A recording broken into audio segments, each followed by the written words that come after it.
नमस्कार शेतकरी बंधूंनो, नमस्कार. ओम ॲग्रो इक्विपमेंट, ओम पॅटर्न वर्क्समध्ये आपले स्वागत आहे.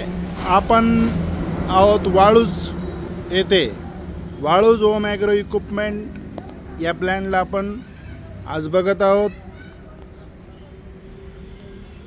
जुगाड पॉवर वीडर एकदम देशी बनावट, म्हणजे इथे बनवलेलं आहे आपण ओम ॲग्रो वाळूजला.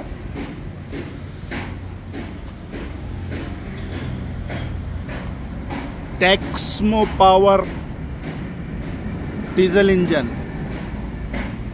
5 HP इंजन आहे. 512 कुबोटाचे टायर आहेत आणि पाठीमागे याला वखर जुगाड आहे. याच्यामध्ये आपण हँडल एकदम खटक्याचं दिले आहे.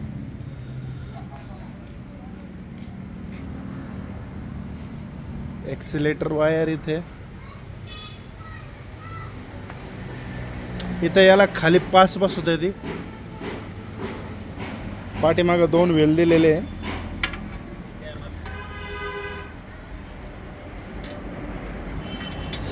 चालू करण्यासाठी हँडल,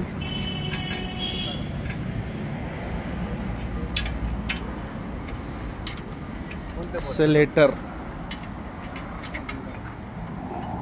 रेस कमी जास्त होते. त्याच्यानंतर हे हँडल इथून हे लॉक होऊन पळायला आणि सोडल्याच्या नंतर थांबतो. इथे ब्रेक आहे.